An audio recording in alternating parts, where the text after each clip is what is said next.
Hello and welcome to Pods Like Us. I'm Martin, well known to my friends as Marv, and this time I am speaking with Carissa Vickis from Beauty Unlocked, the podcast. Hey Carissa, thanks for speaking today. Thank you so much for having me on the show, Marv. It's like finally it's happened after so many years of following each other. I'm finally on your show. Yep. I think the same exactly. Yeah. I mean, what a show. How do you explain your show to people, really? You know, I'm trying to think, because it started one way, but then it's originally you were looking at the beauty, the way that people perceive beauty and the reality of it, and how people essentially, let's be honest, people are blinded a lot of the time by what's out there in the media, and what the media tells them is what they perceive as true beauty, this, that, and the other.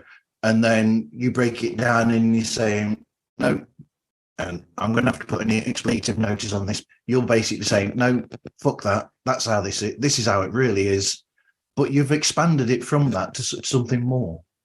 I have. Well, the thing is that I had so many ideas for Beauty Unlocked. And when I first started, I was like, I am so sick and tired of people judging me. This is from years ago, like judging me for my looks, for my weight throughout my whole life. And I was like, I cannot be the only one that this is happening to, right? Like, and so that's where basically the concept of Beauty Unlocked started. And it has evolved, obviously, you know, because as I was researching and going deeper and deeper into it, I'm just like, oh my God, you find out so many things.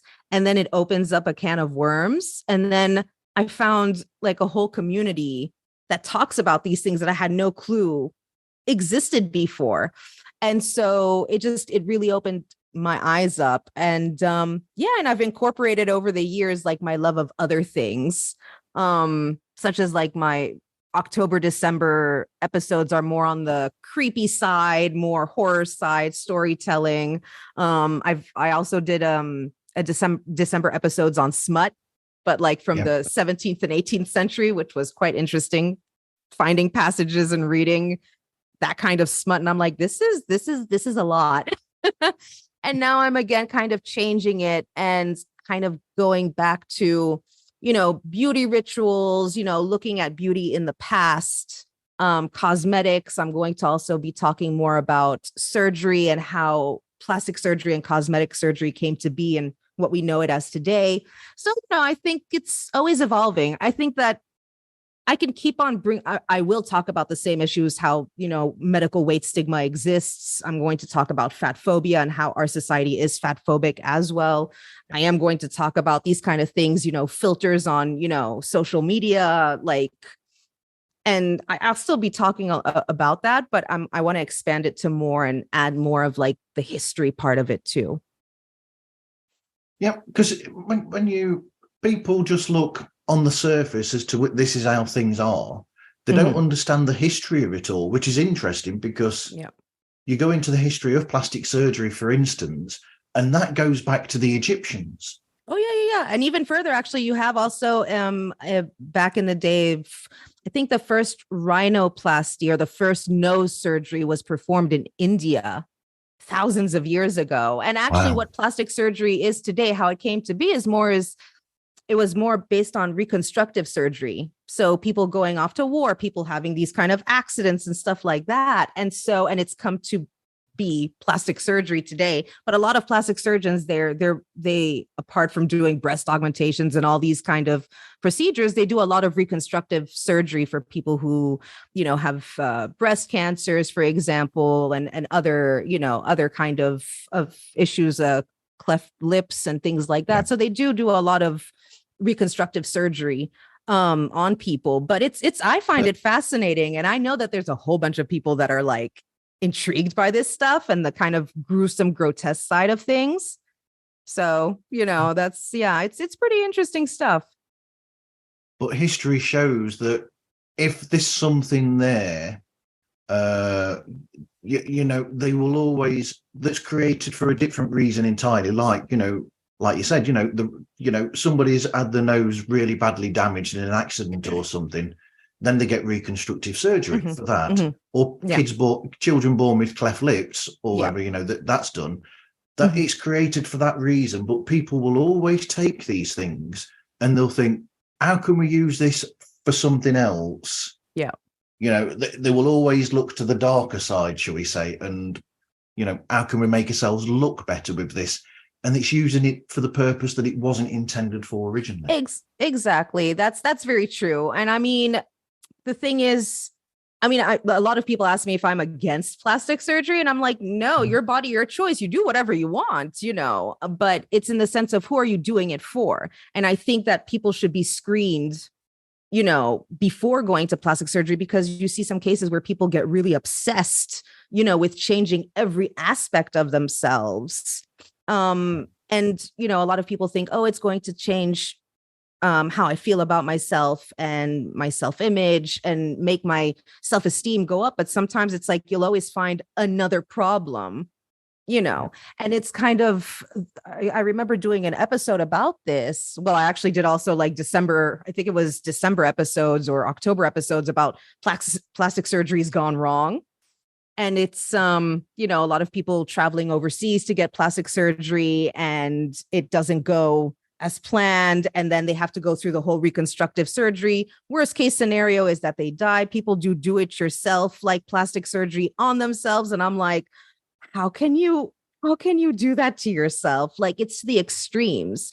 So again, it's the thing of, and I've read some stuff where a lot of plastic surgeons said that before, people were bringing in like celebrity pictures, like, oh, I want her nose, I want his cheeks, whatever and whatnot. And now people are bringing them filtered pictures of themselves that they post on social media.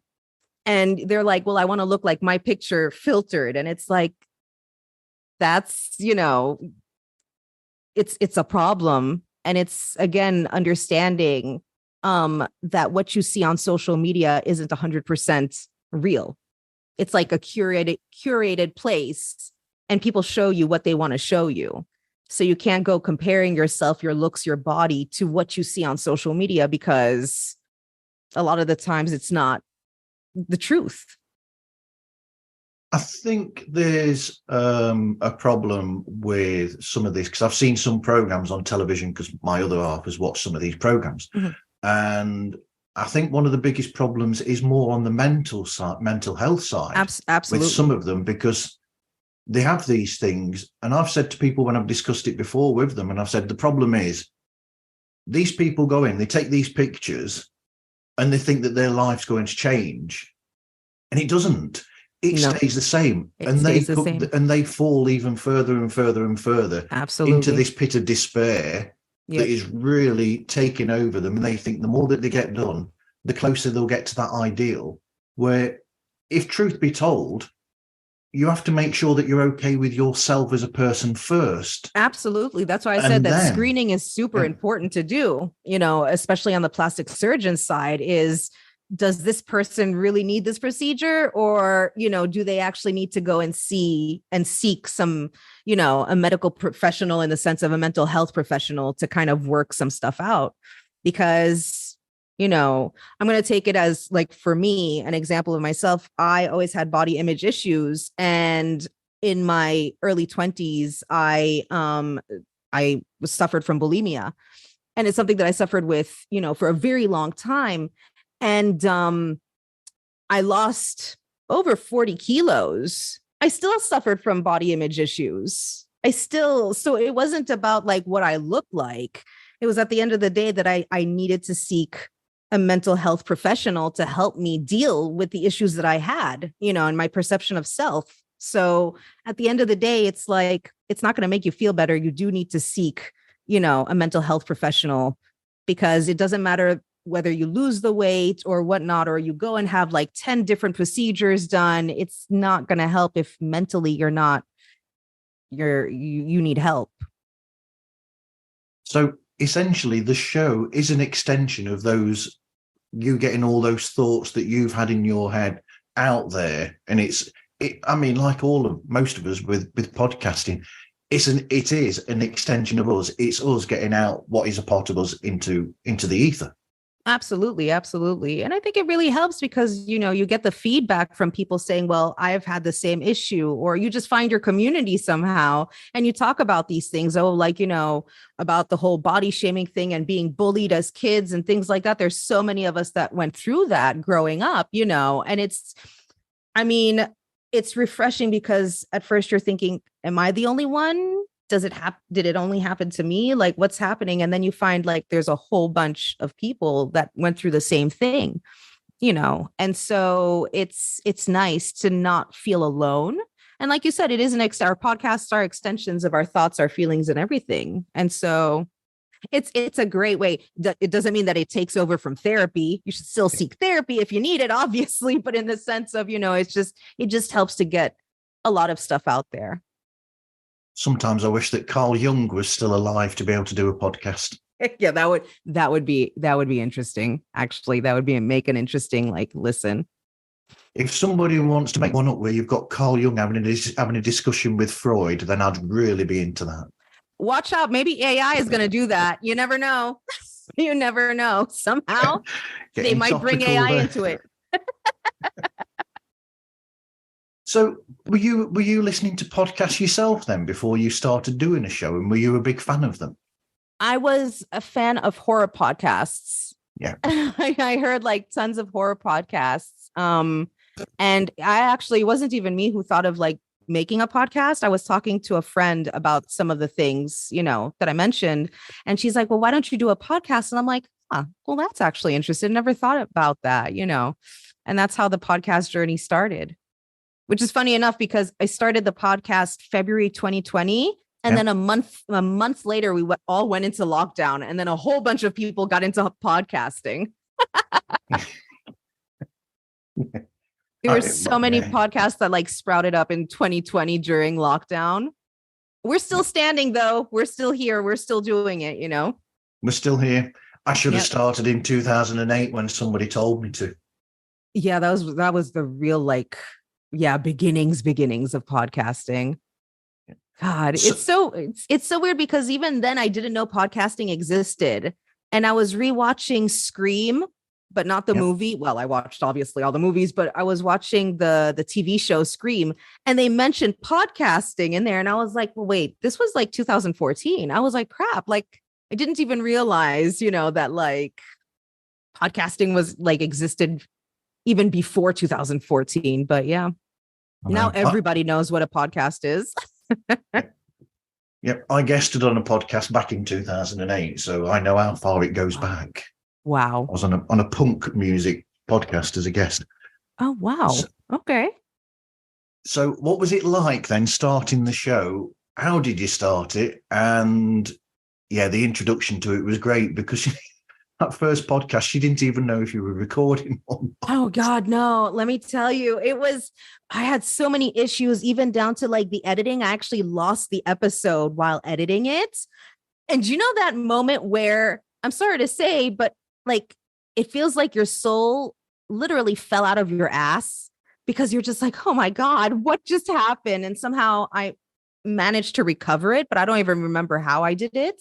But basically I took a course on Udemy by Phil Ebner, and he did a podcasting course. And for less than a month, I was basically following that course and then doing everything that Phil Ebner was telling us to do. And that's how I basically started, the whole, editing and stuff like that. I did take courses in uni, but it was so many years ago. And it was obviously different technology, and it was proper studios then and stuff like that. Whereas here it's just on the computer and all that. So I had to get back into that.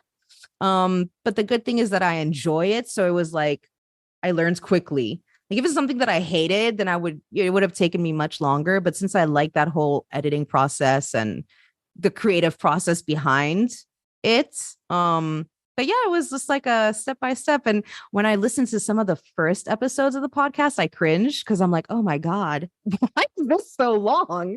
And what is happening in this, But that's what you do with your first few episodes. You're just still trying to get used to everything. Well, you grow into it. You do. You started when you did the first one. You were doing that one, and then over time, you gradually let yourself come out more.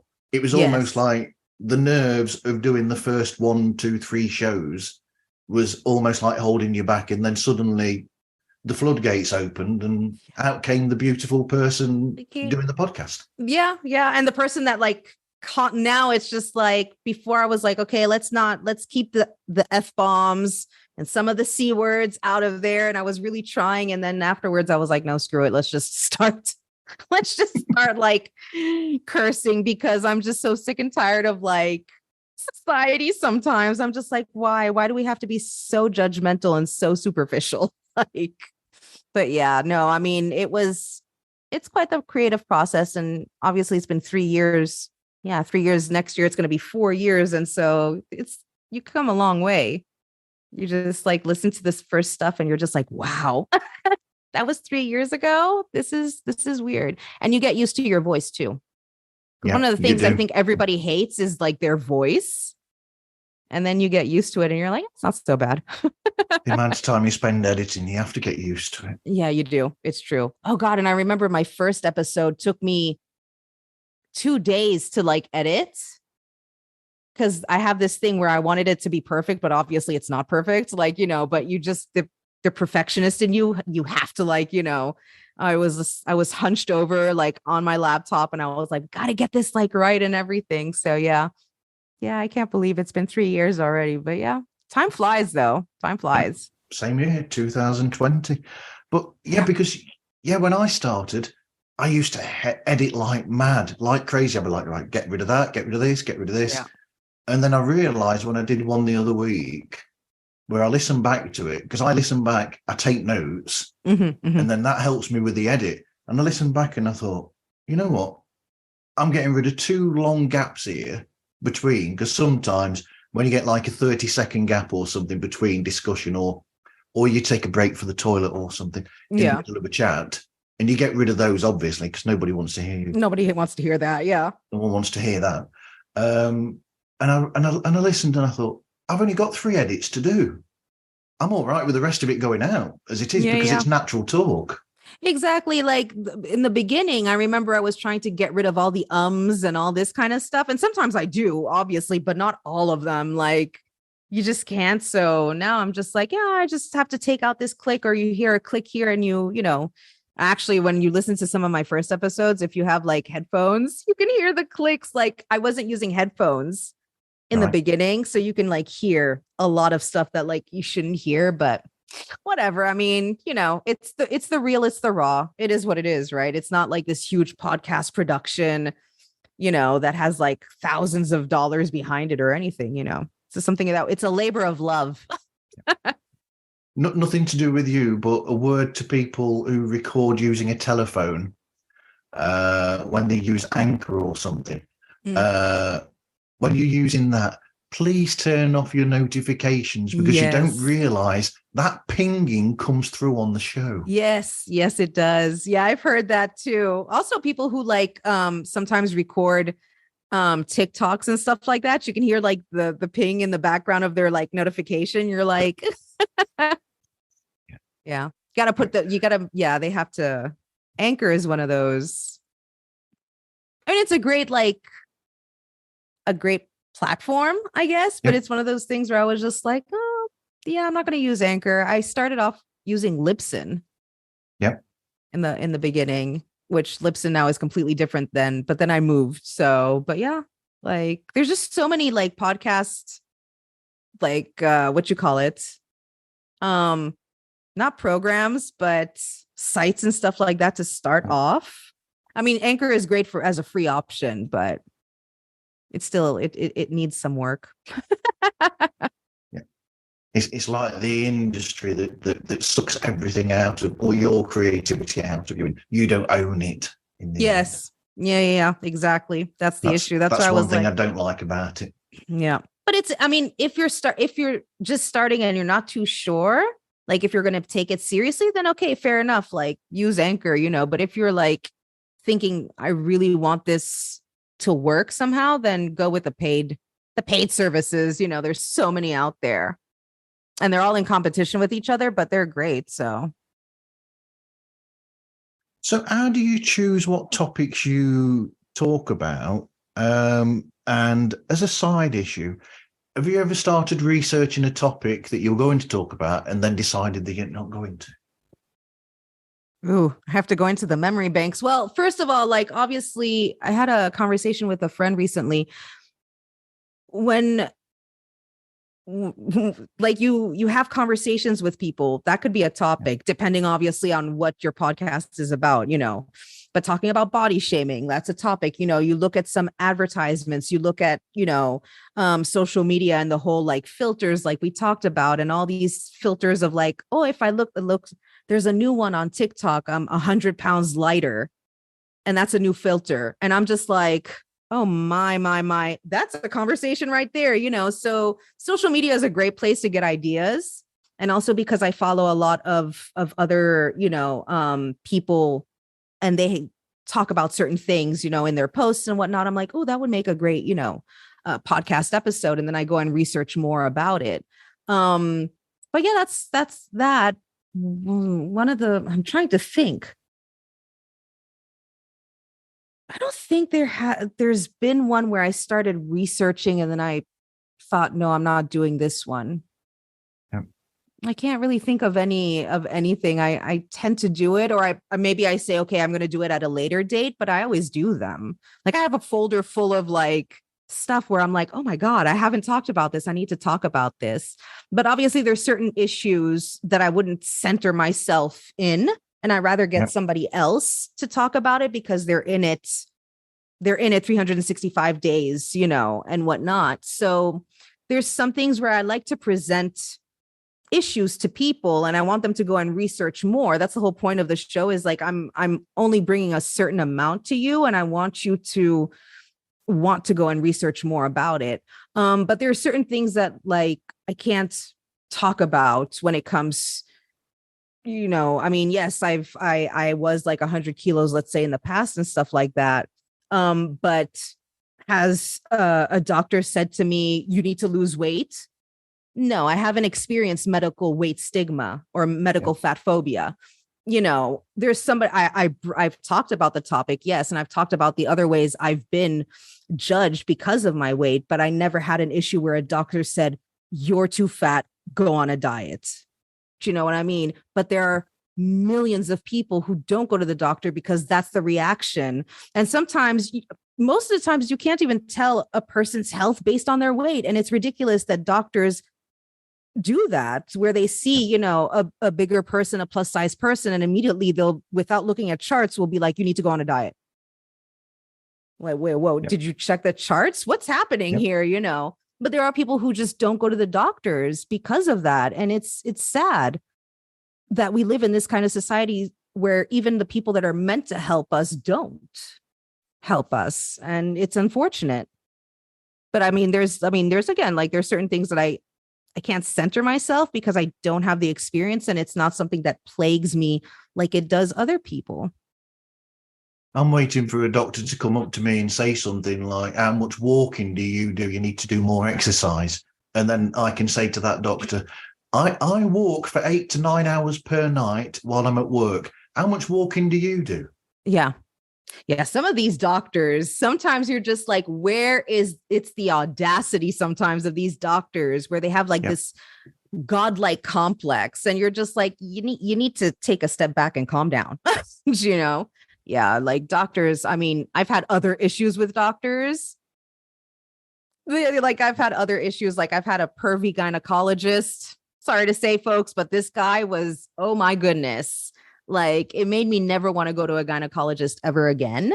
I had issues with him to the point of where I had to bring a friend. And another time I had to bring my mother with me because this guy was just, he was he was a creep. That's for sure. But we're not going to the extreme of the hand that rocks the cradle there, are we? I mean, no, but I mean, he was, No. oh my God. Like, I'm just thinking, how did you not lose your license? Do you know what I mean? I've experienced that kind of like issues, like those kind of issues with doctors where I'm just like, y'all need to, you're going to be losing your license if you continue like that. That's for sure. But yeah. And I don't believe dentists when they say that, don't eat cakes, don't eat this, don't eat that, don't eat the other. And I'm thinking, you must eat these things from time to time. Everything in moderation. That's the Yeah. thing. When you tell someone don't do this, their immediate instinct is to go and do it, right? Because they're just like, well, what's the worst that can happen? But it's like, and it's human nature, all of us do it. And it's the thing of like, listen, everything in moderation. I believe that you should do everything in moderation. Unless you have an addictive personality, in which case, again, need to seek therapy for that. But and I believe in everything in moderation, whether it be cakes, whether it be drinking, whatever. Going on to research or staying on that, I liked on one of your recent shows. Was it when you were talking with Olga and you were saying about what your searches now on Google, and you suddenly got all these things coming back to you with, should we say, questionable clothing for sexual aid or whatever, and you're saying all these things showed up in your searches now because of doing this show. Oh yes, it was like, it was at the time. It wasn't the latest episode. I think it was like an episode that we did like a while back. And I mean, some of the stuff, like some of the stuff that we looked, yes, it was the sexualization of children and teenagers and whatnot. And yeah, like there was some stuff where you're just like, oh my God, if the FBI ever looked into it, they would be like, what is she into? But it's like, no. Like sometimes you're just like, where did I end up? This is not what I wanted, and you kind of freak out. Yeah, no, when it comes to research, but I remember the beginnings of internet in the sense of like back in the 90s when it was like dial up. Yeah. And I was in high school and I had to do a presentation, and I wanted to do it about child pornography. And let me tell you, because again, we weren't used to like exactly what you had to type in and stuff like that. So, and it was like the beginnings of the internet. And so I wrote things like child porn. Let me tell you, I immediately clicked off because I was like, this is not what I wanted, and you're like start freaking out because you're thinking, are they going to come bang down the door? Like, what is happening? So, but no, seriously, some of the searches that I've done for certain episodes. Yeah. Like I did one about kinks. Yeah. And the like different kinks and stuff like that. And let me tell you, I went down a rabbit hole, but my search, I have to clear the history all the time because I'm like, this isn't if somebody uses my computer, they're going to be like, what is she into? If he hadn't passed away last year, Jack from Bad Counsel would have been a great guest to discuss kinks. Because do you remember he used to have? They had a table of kink, didn't they? I think they called it, where they had all these different things, and he'd sort of like do a 1 to 10 scale of how kink it was. Yes, I remember. God, I haven't listened to their show in a very long time, but yeah, like their show is wild though. They got a wild show going on there. Good show. Yeah, rest in peace, Jack Ramesh. Yeah. So recording and editing then. How do you do that? Before I used to record the whole episode and this is the beginnings of Beauty Unlocked. I used to record the whole episode and then go into editing. And what I've learned that takes me less time is that as I'm recording, obviously I stop it, I listen to it, and whatever needs to be redone or re-recorded or edited out, that's when I do it. So it basically cuts my time in half. Because what I was doing before, like my first episode of Beauty Unlocked, it literally took me a day and a half because, again, the perfectionist in me, but also because I recorded the whole thing and then I went back to edit, and it's a quite long episode. And then I think it was maybe 6 6 or 7 months into podcasting, I started doing that, like recording whatever I was recording, stopping it, listening to it, and then editing it, and then going on. That's why it might take me like half a day, but at least it goes faster.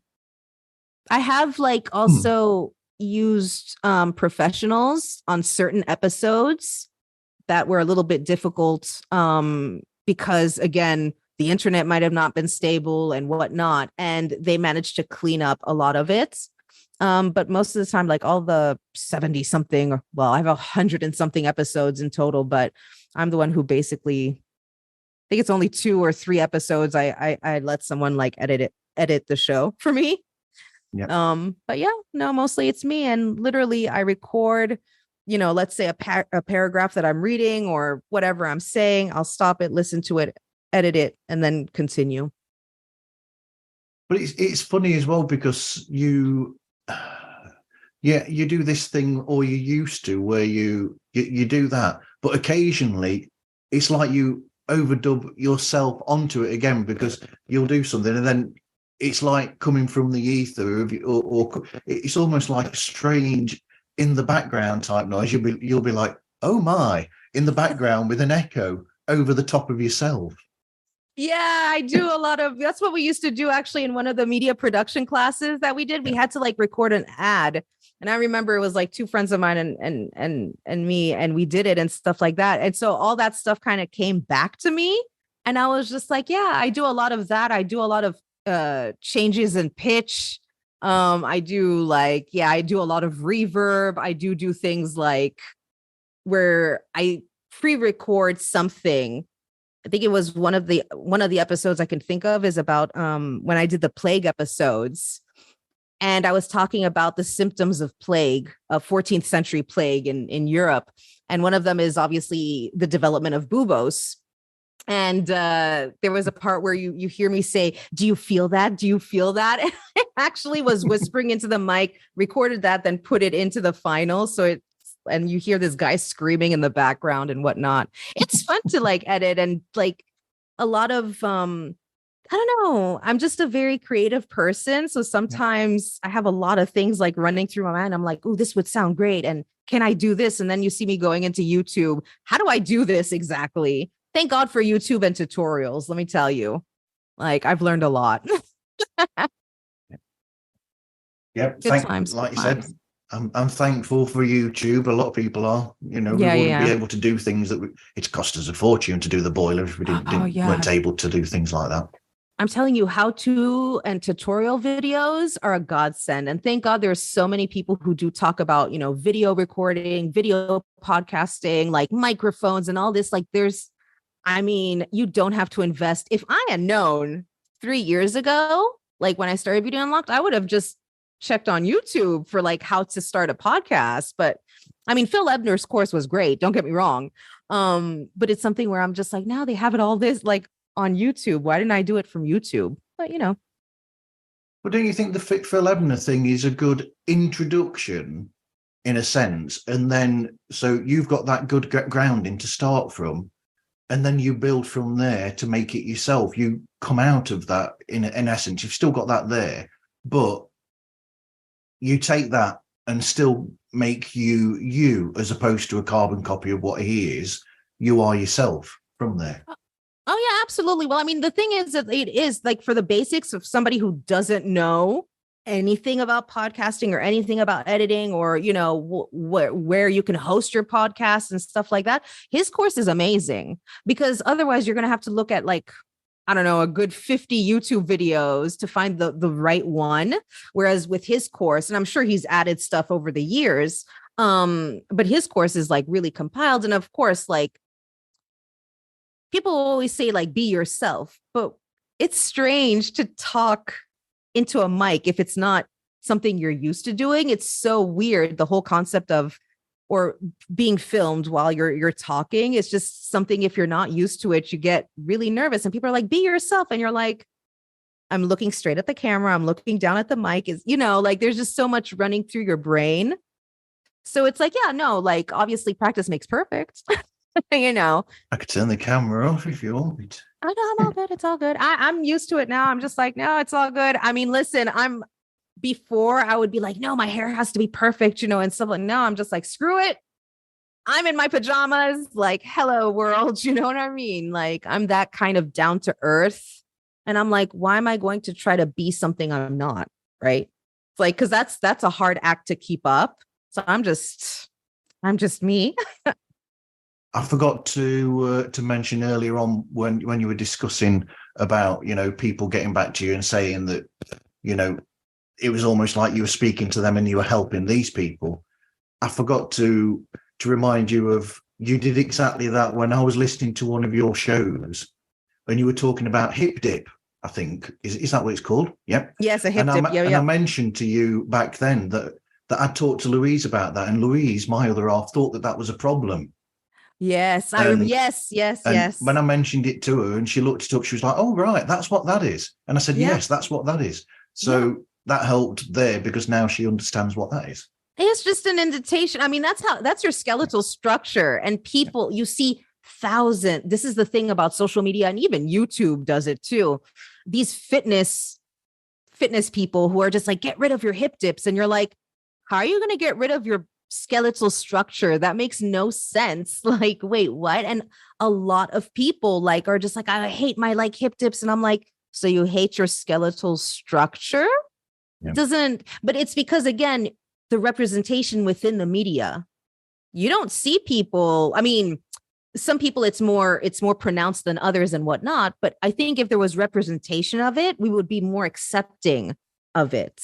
Right. And it's because there's the lack of representation out there, or people don't know who to follow to see these things. But yeah, no, I mean, I even did a TikTok. I think it was like a 2-3 part TikTok video talking about hip dips and how you can't get rid of your skeletal structure. It is part of you. And, I mean, yes, doing a little bit of exercising, it might not show as much maybe, but at the end of the day, that's just part of you, can't change it, but I'm glad it helped. And it is the videos that I showed Louise as well. And she was fascinated with it. It helped a lot. Have we touched on the language decision? Is it really a question? It's a part of you that that you are naturally somebody that swears. So it's just letting yourself be yourself in the show and not restricting yourself, because I think that can be difficult creatively if you pull yourself back in a way. I think, the thing is that you can do it. I mean, when I was an English teacher, I was really trying to filter everything I was saying, obviously in front of 8-year-olds and whatnot. Yeah. But in the sense of when things rattle you or grind your tits, excuse the language, in all honesty, you cannot contain yourself when you're reading something that just makes you want to facepalm yourself, but in a wall, and you're just like, no, I can't. So no, I have no filter. I do tell people, even for podcast interviews, I tell people, listen, I swear. So I try to filter it, but it comes out naturally sometimes. So, I mean, I do say, listen, listeners' discretion is advised, because I do say to people, listen, there's going to be F-bombs, there's going to be C-bombs, there's going to be all bombs. I'm going to let it rip, because honestly, sometimes the stuff that I read and, record about, it angers me, and I have no way, there's no other way for me to contain it. And I just, go on about it.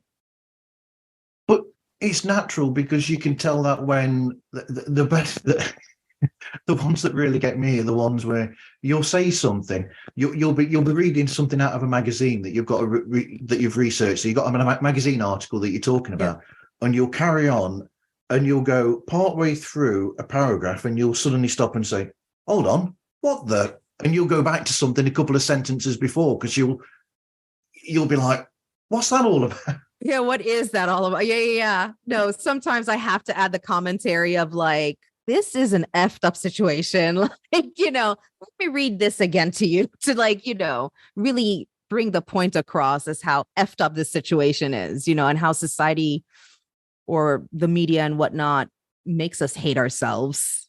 and this is the way that they do it.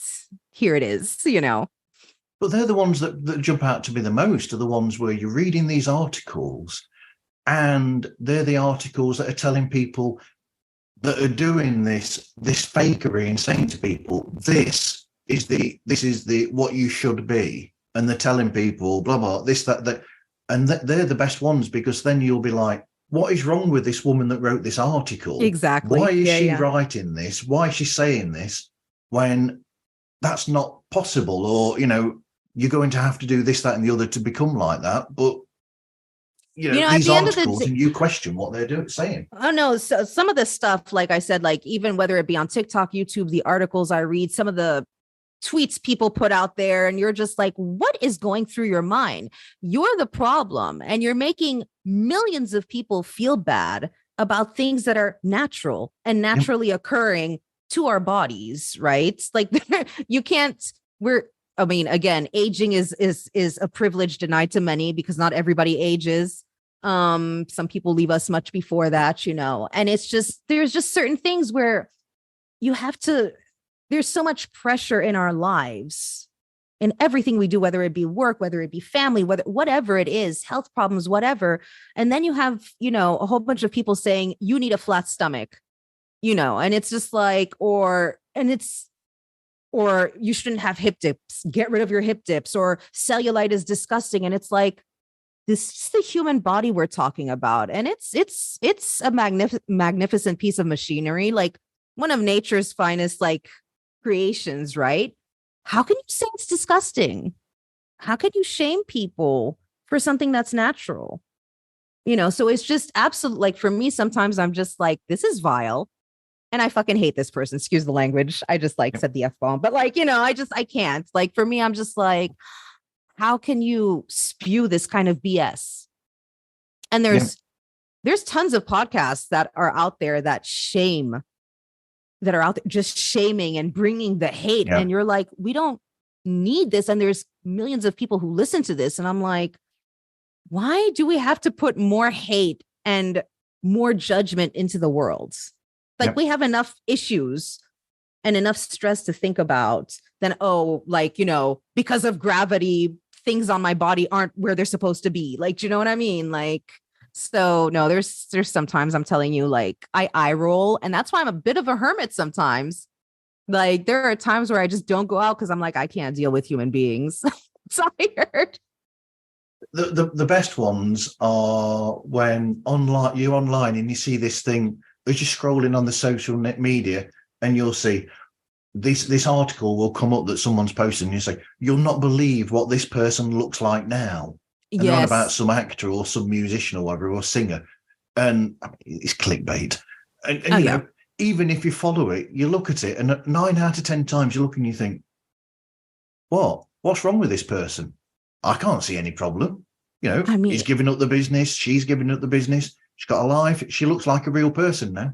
So what? Exactly. That's the thing. It's like, listen, to be in the entertainment business already, there's a huge amount of pressure. A huge amount of pressure. And again, it's like, they don't want, I guess human beings don't want to, they're always chasing the fountain of youth, and they're expecting actors and entertainers to look the same like they did 20, 30, 40 years ago. That's not possible, friends. Like, we age, we have gray hairs, gravity takes a toll. Like, bodies change.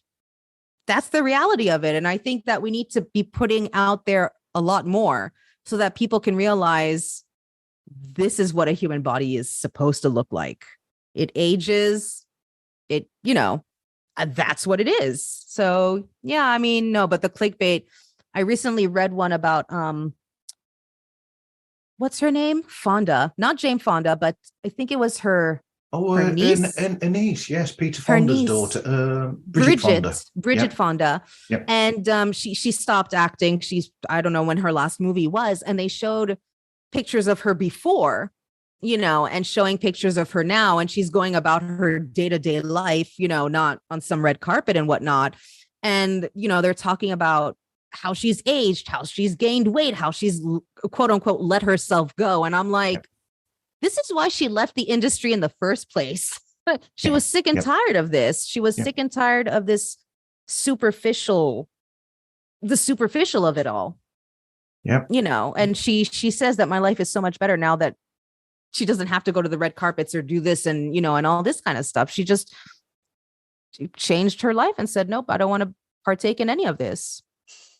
But Carrie Fisher did the same when they brought her back for Star Wars, and they were saying to her, oh, you're going to have to lose this much weight or whatever. And I mean, let's face it, Carrie Fisher, you do not say anything to her because she will just fight back at you and she'll say, no, I'm not doing that.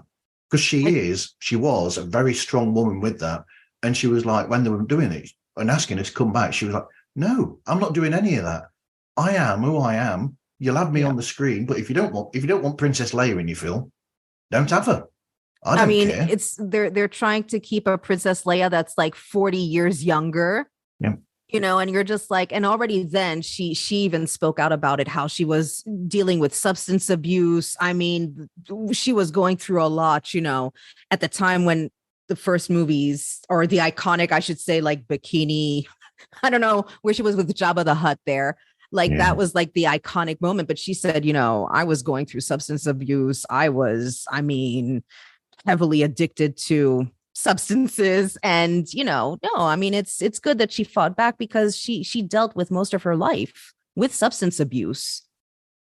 And of course, it's like easy access in the industry as is, you know, but, you know, luckily she managed to get out of it and speak out about it. But then unfortunately she passed away. Was a few years ago, like her mom passed away, I think a day later, didn't she? Yeah, her mom died the next day. Yeah. Debbie Reynolds. Yeah. And it's just like so sad because you're just like, aw.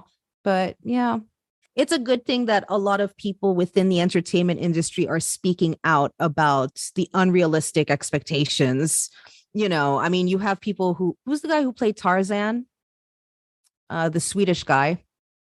I forgot his name. Ooh, Skarsgård. Yes. Yeah. He even said, he's like, listen, that was torture, you know, to get that physique and everything. So a lot of stars are talking, you know, and speaking up about it because they're just like, listen, Jason Momoa has said the same thing. All these the guys that play the action heroes and stuff like that, they're like, this is not possible to maintain. Yet we all look up to that. And, you know, it's like the quote unquote perfect physique. But it's like even these actors are like, no, we're starving ourselves. We're working out 2, 3, 4 times a day. We're dehydrating ourselves. Like this is all dangerous behavior. And the only difference between you and these people is that they have medical professionals, you know, there with them doing this stuff, you know, to take care of them. Whereas a normal person like you and me, if we would take on that kind of rigorous regimen, we would for sure drop dead. There's no way. And you even have these bodybuilders and stuff like that coming out and saying, listen, I'm on steroids. I'm taking this, I'm taking that and whatnot. You have so many bodybuilders also who have dropped dead because of the extreme measures they take when it's competition day of dehydrating themselves to such a point so that their veins can pop out. So this can pop out. Hugh Jackman said the same thing for Wolverine. He's like, no, you dehydrate yourself. He's like, I would never do that again. So it's a good thing that a lot of these people are speaking out because, you know, people just idolize them. And it's like, they have their trainers, they have their doctors, they have their nutritionists, you know, they're being looked after. Whereas if we did that, no, there's no way we would survive. No way. Yep. You've touched on something I was going to say just then, because, you know, when I've heard from women who've said, oh, I'm their age, this person's age, this star, this singer, this actress or whoever, this person's age. So I could be like that. And I said, no, you can't, because they've got a staff.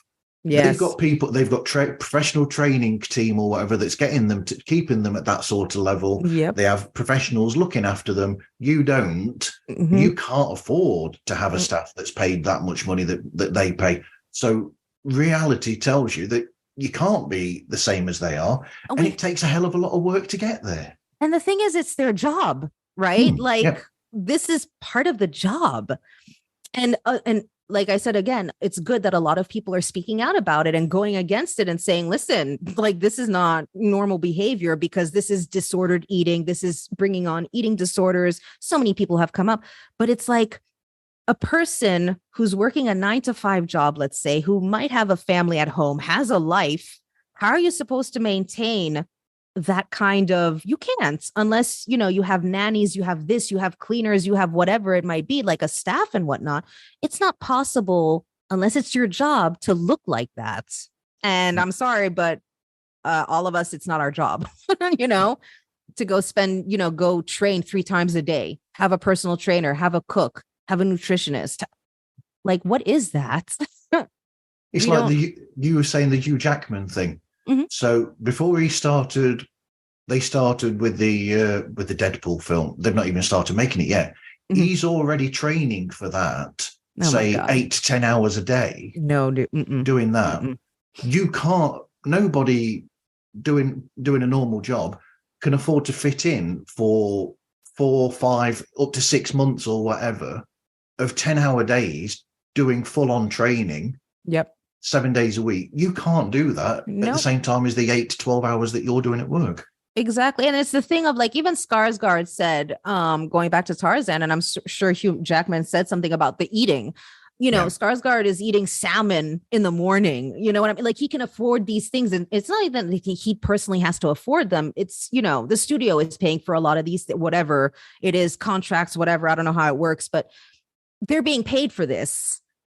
I'm sorry, there's like a crisis going on right now. I don't think we can buy the amount of salmon to get the amount of protein needed to have that kind of physique. Or the steaks that they're eating and this and that. And it costs a lot of money. And the majority of people who try to emulate this are going to go bankrupt. Like, it's not possible. Well,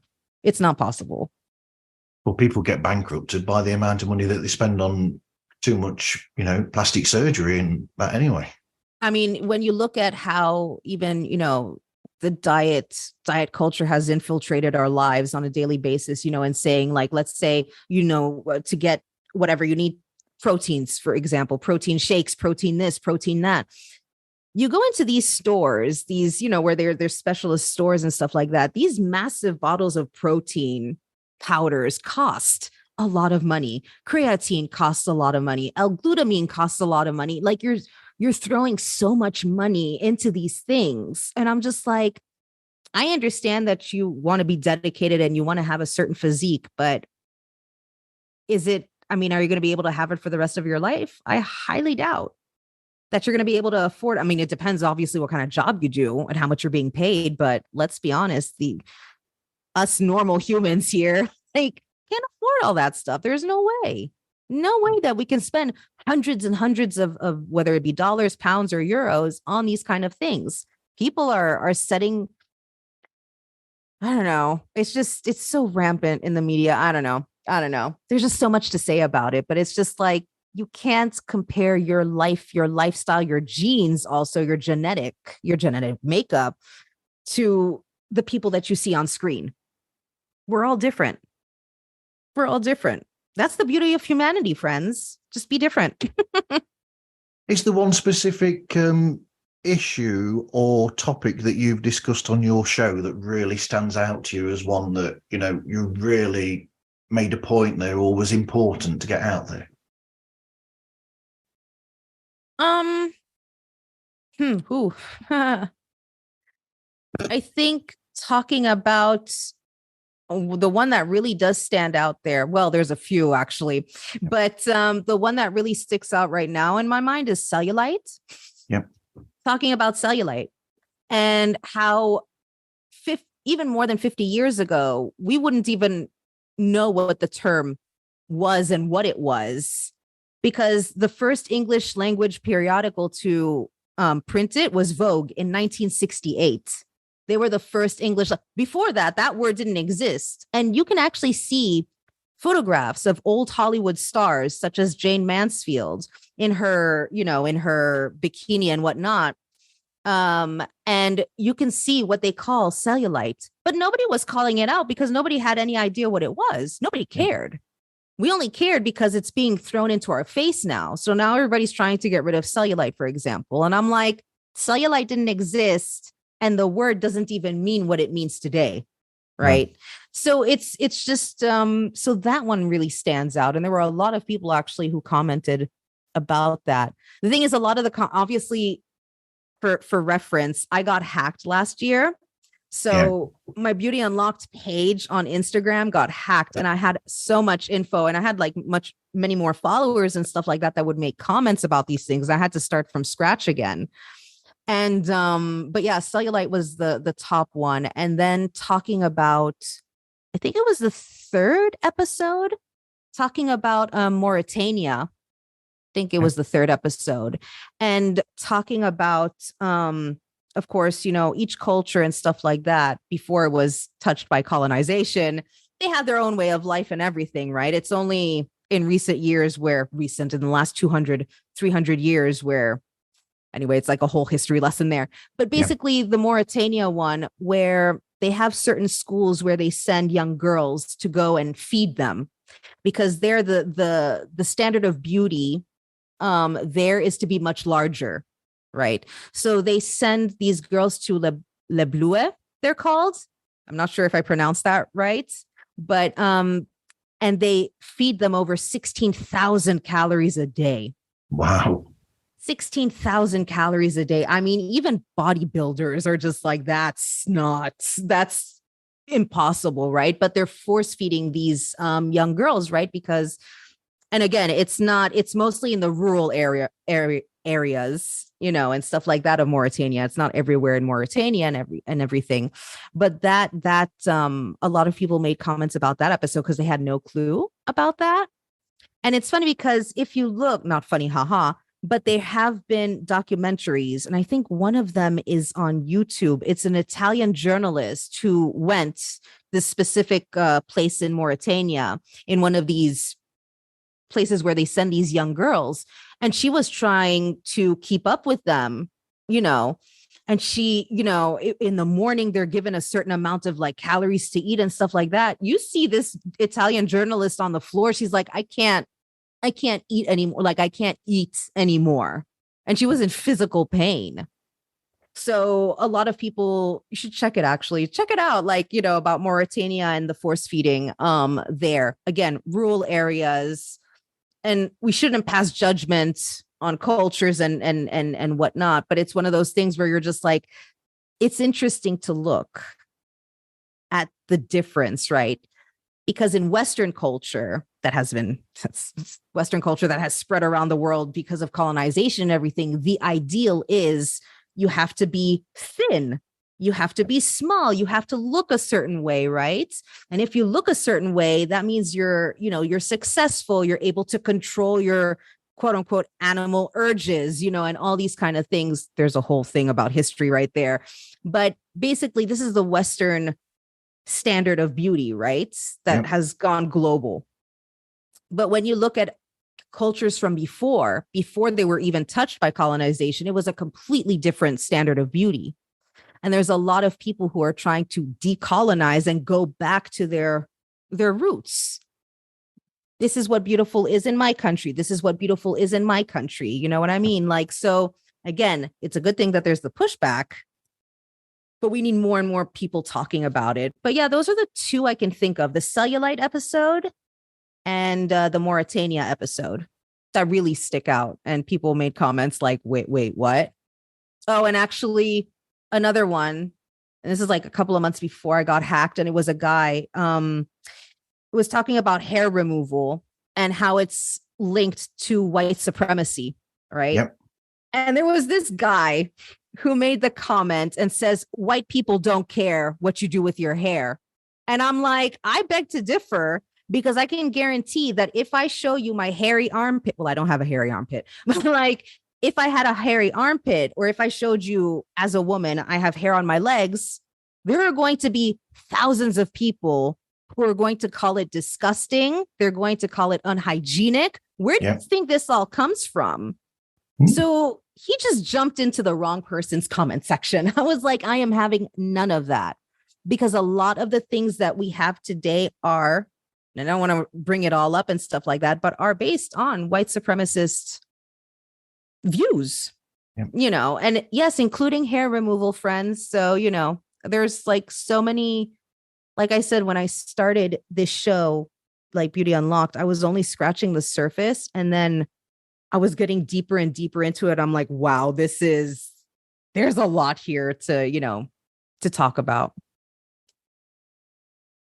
So where are we now? Well, we've already discussed. Yeah, you've brought up the social media issues that I was going to bring up, because I was going to say about the Instagram thing. That was awful that somebody hacked the account and what they were doing.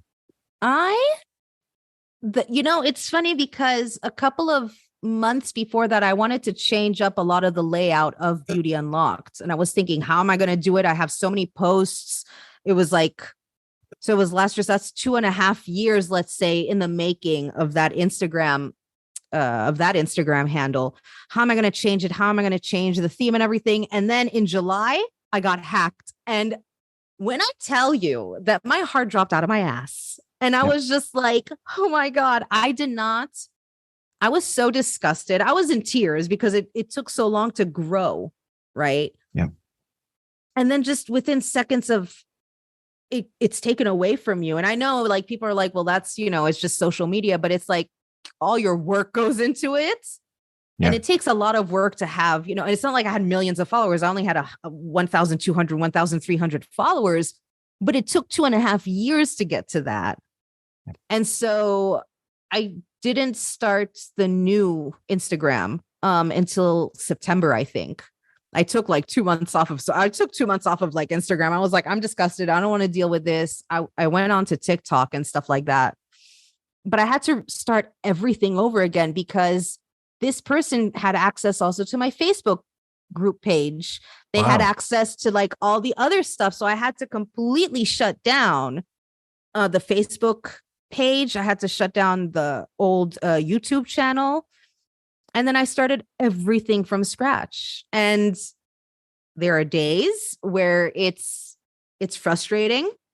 But then I'm like, you know what? I'm getting better at designing certain things. I'm getting better at presenting certain things. I'm getting better at editing, let's say, videos or making videos and making things. So, there was the good that came out of it, but it's still like my heart was ripped out.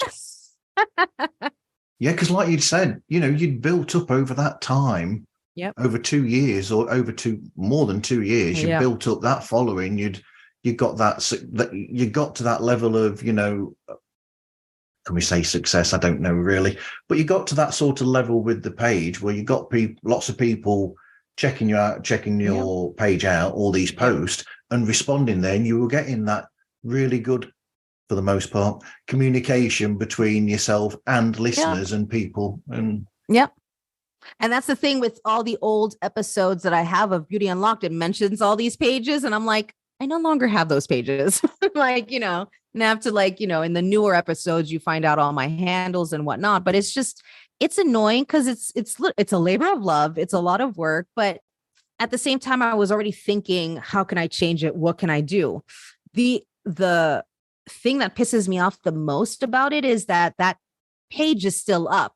And I've contacted Instagram about it. Others have contacted Instagram. They have not taken it down. And it really pisses me off because I'm like, these people can contact other people and pretend it's me when it isn't, and try to get other people, hacked also. That's why I keep on telling people, just don't, whatever this Beauty Unlocked page is doing, don't respond to it, delete, unfollow, block them, because it's not me. And I had to send emails also to a few people because I couldn't get into contact with them on social media. I had to send them emails and say, listen, Beauty Unlocked has been hacked and there's nothing I can do about it. So don't respond to anything you get from this person because it's not me. Well, it's a shame, really, because you would have thought that Instagram would, do something about it, but obviously they haven't. I mean, obviously, if you're like verified and all this kind of stuff, like they're take it more, whatever. But what they said to me, oh, we checked the activity and there's nothing wrong with, I don't know what bullshit they said to me. And I was like, this is not, oh my God. And the worst is that I can't use the same handle as my show. Yep. So my new handle is Carissa's Podcast Hour 2022 because I couldn't have Beauty Unlocked as a handle anymore. And I also, well, except on TikTok and YouTube. But the good thing is that on YouTube we're growing also. So I got to change a lot of things and getting better. Again, like I said, there was like the silver lining to it all. But yeah. It's like me losing all my information on my computer, and that just made me suddenly decide, I'll record a new theme tune. There you go. Yeah. Yeah. I mean, so there's the good that comes out of it, but it discourages you because you're always kind of a little bit paranoid. And you're like, oh, you're always afraid and you're always changing passwords and you're always changing like stuff, so that it doesn't happen again. But this is the thing that happens when you're a content creator, and whatever social media you have, it's a possibility that you might get hacked. And more people, hackers they're really, since the pandemic, like in 2020, people have started like really, how many people have been hacked and how many things have happened and stuff like that. Like hackers it's bad. All I say to them is, if they want my page, you can have a page for a podcast that gets less than 50 listeners. There you go. Enjoy. Oh, no, but when you said like successful, that's the one thing to try to get out of our heads is the whole numbers thing is a popularity contest. I feel like we're in high school sometimes. Yeah. Oh, look how many followers this person has, like, 2,000, 300,000 and stuff like that. Or look how many. And I feel like it's always competition of how many subscribers and followers you have. And I'm like, you know what? We have to try to get it out of our head. It doesn't matter. As long as people appreciate the content, even if it's 5 people, that's okay. Do you know what I mean? Like, sure, does it give you like this kind of ego boost? It does. But at the end of the day, the thing is, do they retain the information that we're presenting to them, That's true. I was just looking because it's reminding me of that message I sent you before we started chatting. I sent you that message into, what was it? The things we do for what we enjoy, because there's certainly no money in this. No money in it. Exactly. No. Exactly. Or, the thing is that with podcasting, I feel like, yes, more and more people are podcasting and whatnot. There's more opportunities. There are more doors that open through podcasting. But in reality, the thing is, if you don't have a huge following and you have to start from scratch, it takes especially if you're like a one person show and you're doing everything, the editing, the social media, the everything, the recording and everything, it's a lot to deal with. It is. And, also then saying, okay, like I have to go and pitch to brands and do this and find collabs. And then it's a lot of freaking work. It's really a lot of freaking work. And especially like, again, if you're starting from scratch and you maybe have like 2, 3, like literally my sister, I think I could count the first 5 or 10 people that were listening to my show, like the first episode, when I got the first 10 downloads, I was like, I can name every single person that listens to this show. Yeah. Do you know what I mean? So, but sometimes you look at your analytics and you get super excited because you're just like, oh, I'm listening, like people. And then I think, okay, who do I know that lives in Australia? Who do I know that lives in this part of the States? And then I'm thinking, I don't think I know anyone actually. And then you get really excited because you're like, somebody's listening to me and I don't know who you are, but thank you for listening. I don't know anybody in Mexico. Who's listening to me in Mexico? Exactly. It's so weird. Like you get really, I did Fiji episodes like in the beginning. And I think there are like 4 downloads from Fiji. And they were, of course, listening to the Fiji episode. And I was like, there are people in Fiji who listen to the episode.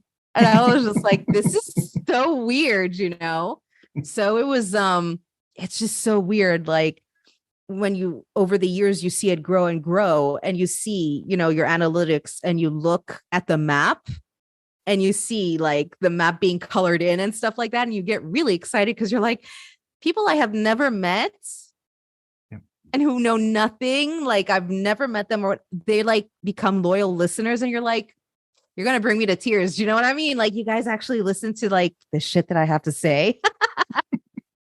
So it's just so weird, but yeah. You know, another interesting analytical is I've noticed it recently.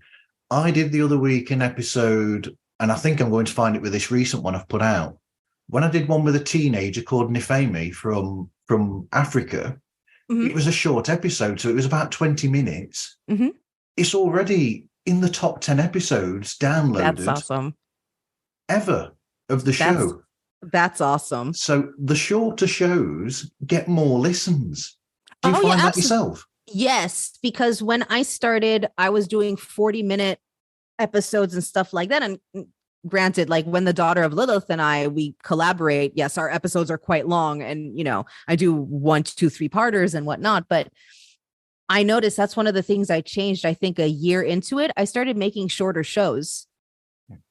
You know, like some shows are 15 minutes, 25. I go for 25 minutes max, but a lot of the times it's less than that. And I'm like, instead of me packing in all of this research into one show, I rather just divide it up into many more shows. So I'm actually thinking of revisiting like the first episode about WTF ancient Greece, because it's a long episode. And I'm like, I've broken that up into like 2 different episodes. So I'm thinking of revisiting it because there's new research that came out. Ooh. Yeah. And I'm like, ooh, like this is one of those things. Like there's always research. There's always new stuff coming out about things that we thought, like the whole golden ratio thing about having the perfect face. Yep. And it's based on like, the golden ratio. Yep.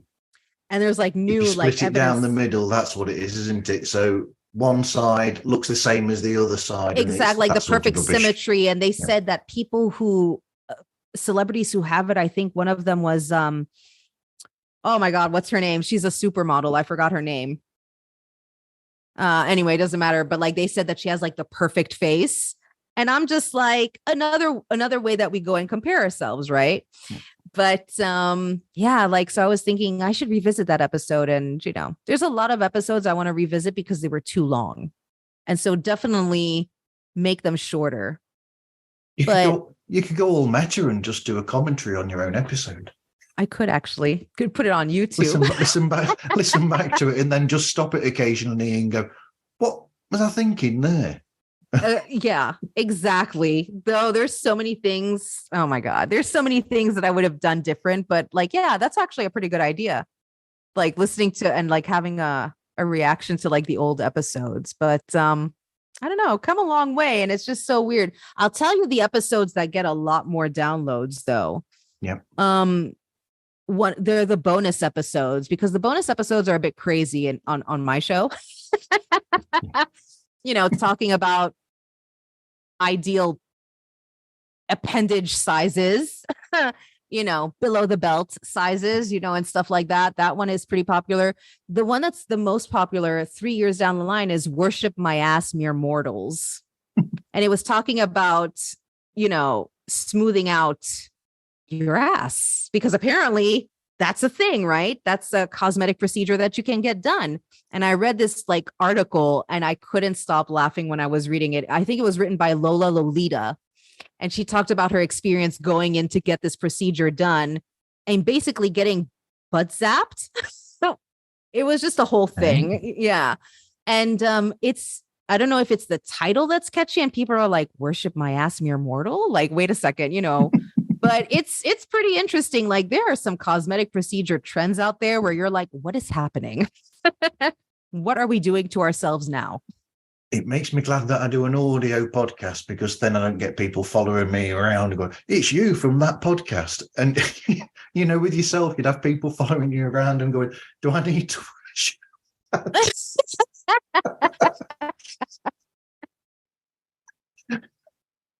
Funny thing, though, one of the downloads I got from that episode was in Saudi Arabia. I'm like, right. Who in Saudi Arabia is listening to me? You're naughty and you're my type of person. But like, no, it was one of those things that one is like the most popular episode I have is Worship My Ass. And I'm like, what? And then there's the whole bumhole Botox and a whole bunch of other things I've talked about on my bonus episodes that like really attract people. Trust me, I've heard from people who that there is a underbelly in the Arab states, shall we say, especially among royalty. Yeah. I mean, listen, it's the ones that you never think that are the ones that are quite kinky. Mm-hmm.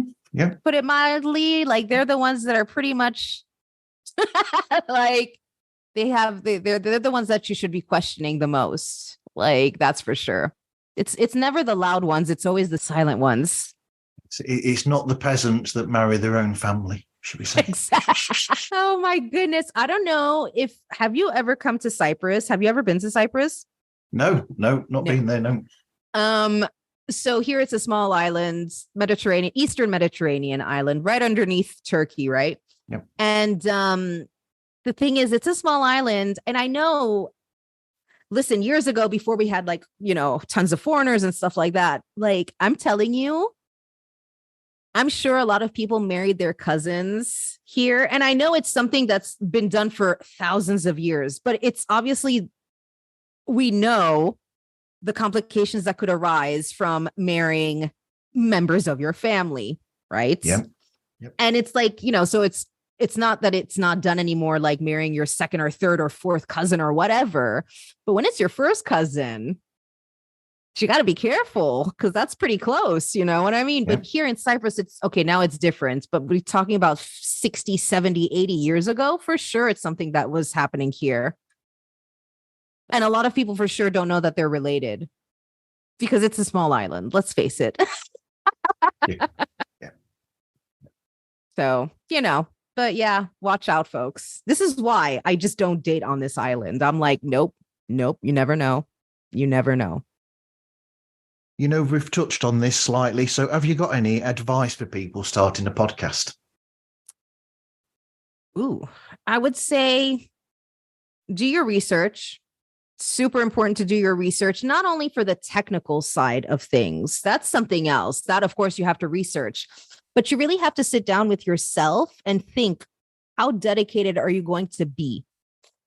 And be realistic about things. Because listen, some things might take off and some things might not. And, you might start off with an idea such as Beauty Unlocked, like starting it the way I started it, and it evolves, right? But you have to be really honest with yourself. How many hours a week are you going to invest? What is your plan in the long term? Because there's a lot of people who start podcasts and within a few months, they disappear. Yep. And it's a shame because there's potential, right? But it's like you have to follow through, right? So know that it's not that it's a full-time, well, it could be a full-time job, but in the sense of you have to be serious, you have to be honest with yourself. How long can you devote to podcasting, to learning? Because the whole point is to become better each episode, right? Yeah. And not only in episodes, I mean, it's in everything, whether it be designing, whether it be editing, whether it be how you present your posts on social media. Who's going to do this? Are you going to do it all by yourself? Because it's a lot of work. Let me tell you, it's a lot of work and it takes a lot of dedication. So be honest with yourself. Do you see yourself doing this in the long run? Yeah. Is it something that you can, dedicate even up to 4 hours a week on? What's the style of your show? Is it going to be a one-person show? Or is it going to be multiple hosts? Are you going to do interviews? There's a lot of questions to ask yourself. So you got to sit down and really think, can I invest in this? And sometimes guess what? Like you can start for free, on with a lot of stuff, but you're going to have to invest in, let's say, a microphone. You're going to have to invest in, so you have to think about the monetary side of things as well. Are you going to invest in headphones? Are you going to invest in microphones? Because in all honesty, I have 3 different microphones. This is the one I keep downstairs. You know what I mean? I have another one like upstairs and I have another one just in case these 2 go, down. So you have to think, maybe you're not going to be making any money from the show if you don't take out merch, if you're not looking for opportunities and stuff like that. So you have to think, okay, can I invest in this show? How much am I willing to invest in my show? So you have to sit down and be really realistic. And maybe your show takes off. Maybe it's going to take time for it to take off, and maybe it'll never take off. What are you going to do? Are you going to continue? Because there are times, and Marv, you can on posts, you put your whatever in your posts, let's say on social media, and you get 1 or 2 likes. Yep. Are you going to keep on going, or is that going to make you stop? Because if it's a numbers game, I can tell you right now, unless you have a huge following or you're some sort of celebrity, and that's, people are going to follow them, right? Because they've built their reputation. But for people who don't have a following, who are starting from scratch, it doesn't mean that you're going to have hundreds of thousands of followers or listeners. You gotta be honest, and you gotta take, there's a lot of hard hits. That's the truth. So many hard hits. Don't look at your numbers when you start, if you're that sort of person. Oh God. And it's difficult not to. Yeah. Because when they tell you, I'll take the example of YouTube. When you're creating stuff, they say, okay, don't look at it. Well, first of all, you shouldn't look at your subscribers. You should look at your retention rates. Yeah. And then, it gives, and it's the same thing. Certain podcasting host sites give you that, right? Where there's the drop off or whatever. Not all of them though, but some of them, if you pay for a certain amount. But the thing is, it's sometimes analytics are good because it gives you an idea of, right, people are dropping off at the 10-minute 10-minute mark. What's happening? Why are they dropping off? Is it because it's getting boring, monotonous? What is it? Right. So there's a lot of things that you can use for analytics, but at the same time, you shouldn't just be looking at the numbers. You should actually be looking at the performance, your performance, in the sense of the whole point is to get 1% better each time. Doesn't matter in whatever you do, but you have to get better at your editing, at the way you're talking, at the way you're presenting. Maybe you're dragging on too long in the intros. That's what I used to do on the first few episodes. I used to blah, blah, blah. And now I'm just right, I present or I come up with some creative thing about how do you feel about being zapped in the ass or something, grab the attention and then music, and then go straight into this, article written by so-and-so and whatnot. Right. I've learned. But so the whole thing is to get 1% better in what you're doing. But you got to sit down and be honest with yourself, and don't expect hundreds of thousands of followers all at once. Yeah. It might take time. I mean, I mentioned that about the analytics for the episode the other week, but I'm not going to change the way that I do the show because of that, because in essence, I'm more about the thing of, if somebody's interested in the subject, then they'll listen to it, because they're interested in looking for a podcast that's about that or whatever. So I won't rush somebody in a conversation to get it under that 30-minute mark. If it goes beyond that, beyond an hour into an hour and a half, it's a conversation. And I will never try and end a conversation and make it feel difficult if it's ended really quickly. Yeah. I think with your shows, though, it's more of the, how would you say? It's more community, building a rapport and stuff like that. And that's what's really good about your show, right? That is, it isn't rigid in structure, right? Yeah, I've got the rigidity of things that we have to touch. Yes, subjects, that you have to touch, but in the sense of, like you said, you're not rushing, you're not, and it's also building a rapport. And I think listeners appreciate that. But that's done because, in a way, that is to introduce people to who my guest is or the guest are, and to what their show is about and what they're about. Because you go on the internet, we've already mentioned about how many podcasts there are. You go on these podcast services, these places like, Apple Podcast, Amazon Podcast, Spotify, and all these things. And you go and you think, I want to look for a podcast about films where they talk about a film. You throw a stone into the river of the podcasting world, and you'll come back with 5 million podcasts about film. Yes. Yeah. So what grabs people's attention is who they are and what makes them different to every other film podcast. Yeah. That's what it's about. It's about introducing to people to who they are. And then if you introduce them to who they are, like who you are, people will listen to this and think, you know what? I like the straightforward, no bullshit approach that Carissa has to these conversations and to this subject. And that's what I'm introducing them to, is to who that person is and what their show is about. Yeah. No, it's a great thing also that you're doing, because it's just like you said, it's like throwing a pebble into the, like, there's the choice is just mind blowing. It's like the true crime, right? Yeah. So many true crime podcasts, so many movie review podcasts, but it's just like, just because a lot of people get afraid, right? They're like, oh, this niche is oversaturated. And I'm like, yeah, but you're completely different from the person that's hosting this podcast. What makes you different, right? Use that to your advantage, because you can be talking about the same case, let's say, whatever crime case it is, but it's the way that you're bringing your flair into it, your individual, what about the case are you talking about? Are you focusing on the person that committed the crime, or are you focusing on, because there's so many that focus on obviously the killer, for example, or this, serial killer and whatnot.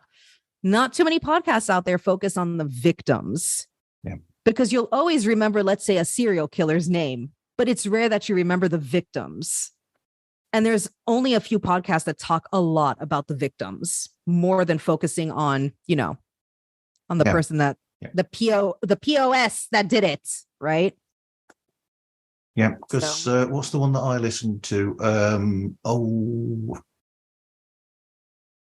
can't remember the one I listened to, but she, be Nicole, what's the name of the show? Buried on the Tundra. So that's based in, I think, Alaska, and crimes that go on in Alaska. And she says to me, when I had her in my show, she said, most of the time, she doesn't mention by name the people who actually committed the crime. Good. She brings the victim first and talks about them as the main part of the show, which I think is a better way to do it, because, to be quite honest, those people that have committed these crimes, they're all, as we say in the UK, they're all arseholes, and they shouldn't be really mentioned about that. And it's all about this poor person that's been killed because of them being mentally unstable. The thing is, it's just like, and we have to remember that also these victims have families that have to live with, knowing that they're, it was like the whole Dahmer thing that they had, recently. What was it, on Netflix? Yeah. And it's just like, when you think about it, you're like, Dahmer's, I didn't even watch it, right? Because I'm just like, why are we idolizing and showing off this person as, whatever? These people, they were people, they had families, they had loved ones that are still around. So how does it feel to be that victim's family member watching these things or hearing these things and not even hearing the names of their loved ones that were taken? Yeah. But always hearing Dahmer, or always hearing Manson. Well, Manson wasn't a serial killer. He was, anyway, that's something else. But, any other serial killer out there, why do we remember their names and not the victims that they took? Yeah. So, and another podcast, I was on their podcast a while back. They do the same thing. It's the Nefarious Nightmare. Yep. I don't know if you've heard them about, like, they also focus on the victims. And the crime, but not really focusing on the asshole that committed it, which is much better, Yes. So where can people find you and get hold of you then? So it's a little bit of everywhere, but no, I'm on Instagram under Carissa's Podcast Hour 2022. I'm on TikTok. There's different stuff going on there, but it's Beauty Unlocked the Pod.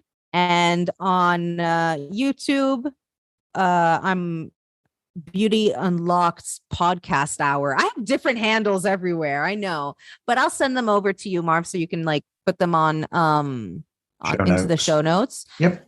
But I'm on YouTube, TikTok, and Instagram. I don't have a Facebook page anymore. I shut down Facebook completely. I'm over Facebook. But I'm definitely on Instagram and Instagram, TikTok, and YouTube.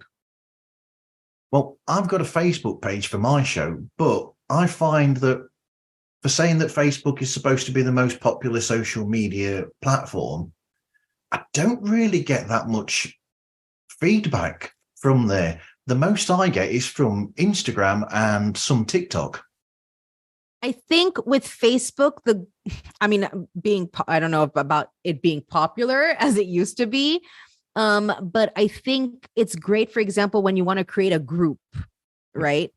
And you can build a community there. But it's like, again, like when you're kind of spread thin and spread out across these social medias, it's difficult to just pay attention to one, right? But if you were to like pay attention, let's say to the Facebook group, it could grow. But it's again, just focusing on that, putting the energy into that. But if you're putting more energy into the Instagram and TikTok, that's, it's just different audiences, isn't it? Yeah. Yes. It's just different audiences. Like obviously YouTube, which is the second largest search engine, it's great because your content has a longer shelf life, right?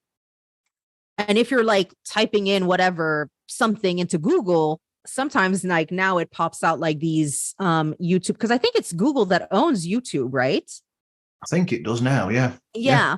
And so obviously they're very big on like SEO, which is search engine optimization. So if you're writing keywords, let's say learning about the plague, for example, then a lot of YouTube videos come up, right? Yeah. And so even if you posted something years ago and it might have not gotten great views or number of views, all of a sudden it can explode because there's like this huge search, right? Yeah. It's like what happened to me. I posted something on YouTube about the Amons family possession, which is a very like in Gary, Indiana. And it became famous because of Zach Baggins. He bought the house and demolished it, right? And I posted it in November and it got a few views. Then all of a sudden in January, it skyrocketed and I have over 11,000 views on it. And I'm like, hold up a second, what just happened, right? So your stuff like on certain social media, like Instagram and TikTok, it doesn't have a long shelf life. And on Facebook, it doesn't either. YouTube, your content will have a very long shelf life. So it depends what you're looking for in social media, right? Like Instagram is great to get some stuff out there. And the good thing about Instagram is as you're growing, you can still repurpose and repost your stuff onto it, right? Yeah. And so you don't have to create anything new. And it's the same with TikTok because you're going to get new followers, but you can post things that you posted like 6-7 months ago because who's going to look like at all the videos you've posted on TikTok to look at that specific one, right? So you can repost it. I'm telling you, it's like work smarter, not harder, folks. But yeah. I've just put that into my own filing cabinet now in the background. A video I put in on TikTok recently, put it back again in 6 months. You should. I mean, it should also be like that for Instagram as well. Even if you take some of your older posts, let's say, you can still tweak it depending where you created it. If you use Canva or whatnot, you can still like going back and tweak it and repost it again because you always have new followers, right? You know what? I completely missed show music and show art. How did I forget that? That great music. I changed it though because it was different in the beginning. I don't even remember what it was in the beginning, the first few episodes. I actually have to listen to my first few episodes. But then I was listening to another podcast. Oh, I forgot their name. It's the three guys, and they have a very popular podcast. And they touch on certain, like, whether it be crimes or paranormal stuff and whatnot. Oh my God, I forgot their name. Anyway, I loved their intro. And I was like, try making an intro like that too. And so I did my spin on it and change. I don't know if I changed the music or the music stayed the same and I just added my voice here and there. Yep. But yeah, basically, I mean, again, you're getting 1% better each time, right? So I think it was 8 or 9 months into like the podcast that I changed the music. Yeah. And the art. I was going to say, but the thing with the music is that you have this thing. So you got it was like that or whatever, and then it's like a build up, and then what adds to it is then that there's like a little pause in the music, and you're like, "Are you ready?" Yeah. And then it's like really pulls people in. It's the thing is like I don't even know if it took me like a whole day because, obviously you have like this huge library of music and stuff like that, right? Um, and you're just like, oh my God, like how many songs did I listen to? And then I had to like eliminate the process of elimination.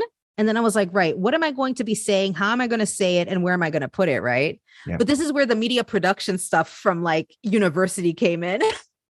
Yeah. And so, yeah, even the intro to like The Daughter of Lilith, it's like I took bits from previous episodes that we had, like the funny bits, and just put it into this like music thing. And it works quite well.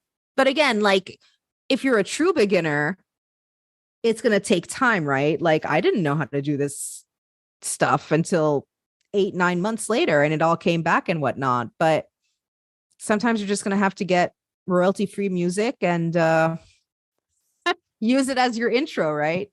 Until you get used to it. And the art, my art changed. It used to be Beauty Unlocked. Yep. And then there was a lady with black hair and kind of a lingerie. She was a cartoon image, by the way. Yep. She was a cartoon image. Like, she had like not dark skin, basically like olive skin tone, like dark hair. And she was in red lingerie, kind of not sprawled, but like I made her kind of like lying onto Beauty Unlocked. Yep. And that was that for a good few months until I think the end of 2020, when I hired this artist on Fiverr. And I gave her the elements I wanted, the picture I wanted, how I wanted it, and stuff like that. I forgot the artist's name. I have to look again in the stuff of Fiverr. And she created that image that I have today of Beauty Unlocked, which is me with the earphones and the microphone and my cup, my famous like Dia de los Muertos like skull cup. Yeah. And that's the one that I have today. But again, I designed my own. And the great thing is that it was in that podcast course of Phil Ebner. Yep. And, he was telling us the dimensions that were needed. He was telling us, and then I started playing around and using a lot of like free stuff like Canva to create these things. But it's changed. So that's good advice for people. Look for, when you first start out, look for what you can find that's free. Yeah, yes. Like free elements, free. That's the thing. I was thinking of creating a huge like list of all the sites I use to create my stuff, because I find that it's really helpful, especially for people who want to get into podcasting, because when you're a podcaster and you start doing it yourself, whatever, you have no experience, the hours you spend in doing all these things, it takes away from you actually working on your podcast. I can tell you that. Yeah. So if people like can curate a list of all the sites they use, from hosting to whatever, and I think I need to like do that. I think I wouldn't be surprised if Pod Bible or Earbuds probably have something about like that on their websites. I would have thought, because they're all about of that kind of stuff. Yeah, kind of stuff, and advising podcasters and everybody what to do. Yeah. There's also some other things like Captivate and Riverside, which not Captivate. Well, Captivate has each hosting thing has their own like Instagram and all this stuff. And obviously they're trying to get you into it and stuff like that, into their hosting, into their video, whatever. But there's so many people who dedicate to say, okay, you should like go here for this kind of music, and you should go here, like Phil Ebner's course. But now I know that there's stuff for free. Yeah. Anyway, you can find, already said this, you can find Pods Like Us on Instagram, TikTok, and Twitter, and you can contact us on podslikeus@gmail.com. Anyway, thank you for speaking with me today, Carissa. Thank you so much, Marv, for having me. It was fun. It was, you beat me to it. I was going to say it was fun chatting with you. Anyway, thank you all for listening, and hope you listen again to another episode of Pods Like Us. Thank you. Bye.